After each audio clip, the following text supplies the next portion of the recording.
Et voici le journal en détail. Le président Abdel Fattah el-Sisi s'est réuni aujourd'hui avec le Premier ministre Moustapha Madbouli et un nombre de ministres afin de suivre les travaux du comité ministériel supérieur pour préparer l'accueil par l'Égypte du sommet mondial sur le climat COP27 en novembre prochain à Sharm el-Sheikh. Un compte rendu signé Randa Ahmed et Sherif Boussela.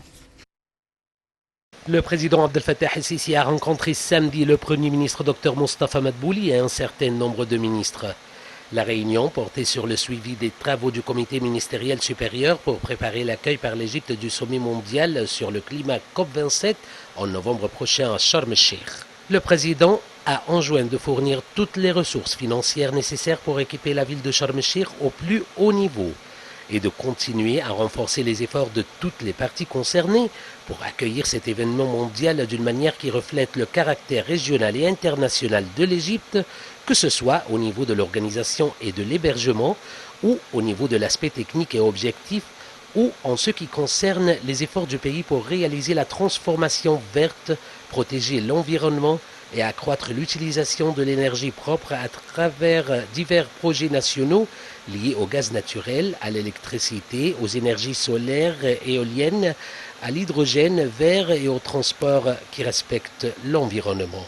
Le comité ministériel a présenté les axes les plus importants du prochain sommet de Sharm el-Sheikh et les résultats souhaités. La coordination en cours dans ce contexte avec l'actuelle présidence britannique de la conférence, ainsi que la vision égyptienne représentée pour faire passer les travaux du sommet du stade des engagements au stade de la mise en œuvre et faire avancer les préoccupations nationales et africaines sur les questions du changement climatique dans le plus important forum spécialisé des Nations Unies, notamment en ce qui concerne l'adaptation des effets de ce phénomène.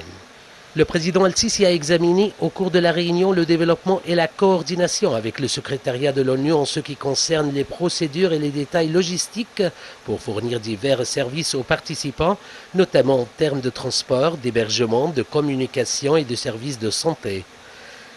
Il a par ailleurs enjoint de profiter de la conférence pour promouvoir le tourisme en Égypte, en plus de revoir l'aspect technique des relations avec les partenaires internationaux et de la mobilisation des financements. Les efforts de préparation et de formation des cadres humains pour la gestion de la conférence, ainsi que la préparation en cours dans la ville de Sharm el-Sheikh, en particulier dans les aspects de sécurité, ainsi que des efforts pour accroître l'efficacité des services de base dans la ville de Sharm el-Sheikh, ont fait également objet d'examen. Le président russe Vladimir Poutine a souligné que la Russie